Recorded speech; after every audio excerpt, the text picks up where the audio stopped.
welcome to Hello Artist, an interview series where we get to know one visual artist but keep it brief enough to leave you wanting more. Kind of like sitting in first class but being on the wrong flight.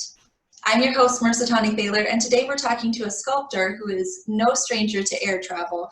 Please say hello to Andrew Sandstedt. Hello, artist. Hey, Marissa, how you doing? Good, good. It's so good to have you here. Thank you. I have a little change of scenery myself. Yeah, it's kind of just a little plain though. It's like, I know, there's nothing. They just moved into the house. No, we'll let it go then.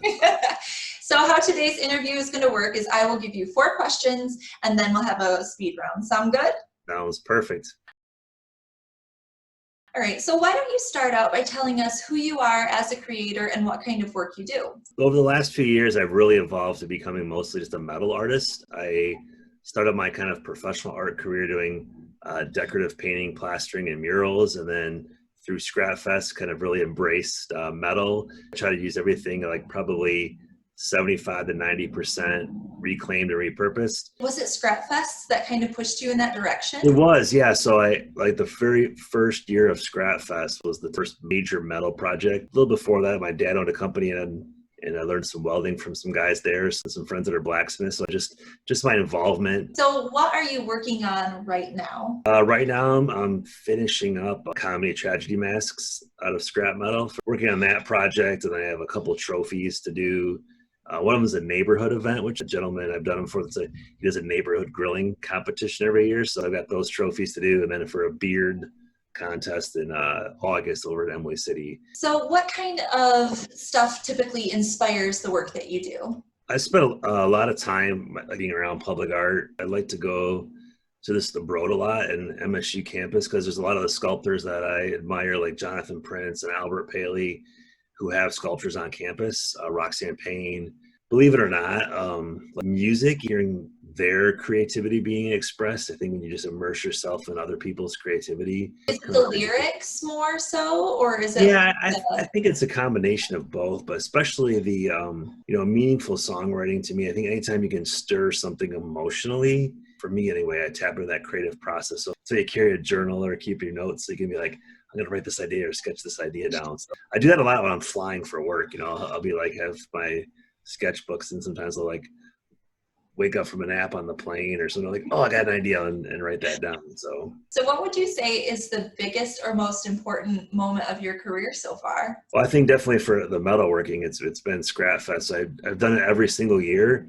Well, I won second place in 2013, so that's the first time I placed, so I was super excited about that. Contacted 2 of my friends and was like, hey, do you want to be on a team with me this year? That year we did the bonsai tree. We won second place, and that set a new Scrap Fest auction record. So then the following year, we won first place and People's Choice and set another record. And then last year, then we won first place again with Bloom. That ended up going to Bircham Hill. So, I mean, seeing my art in public places, kind of some of that validation of like, oh, I'm making stuff that resonates with people.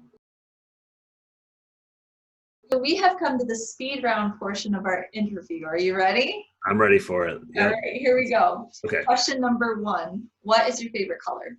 My favorite color is very specific. It's the cobalt blue that the KitchenAid appliances used to be, that really dark blue.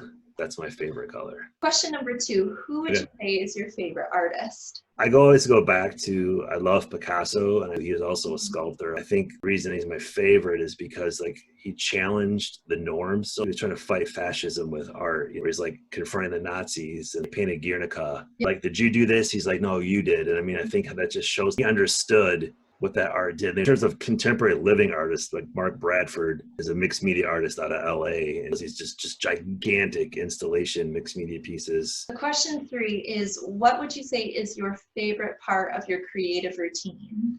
In the morning, it's a Saturday, I'm always going to the coffee shop first. I'm getting some good coffee.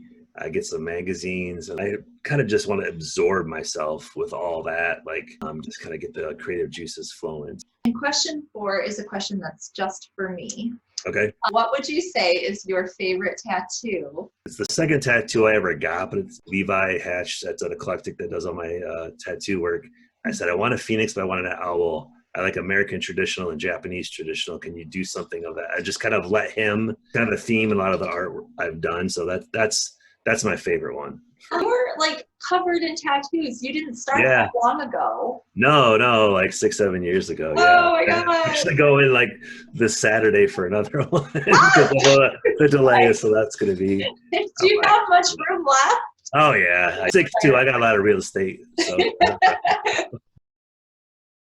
As we wrap up, is there anything else that you wanted to plug specifically, or let us know where we can find you on social media? Yeah, so right now I'm working on building a website. Right now I do all my art on my Instagram, which is Stahl Artist, and Stahl is Swedish for steel. That's where you can find all that. And then of course with Cedar Street Art Collective, that's where my like painting creative studio is at. So yeah, that Instagram, and then over at the gallery. So all right, well, thank you so much for joining me today. I'm really glad to have you on. I think you're my first sculptor that I've interviewed. Oh, That's very special. Yeah. And thank you for joining us today. Be sure to check out Andrew's information in the description of the video below, and make sure to join us next time where we say hello to one more artist. Thank you.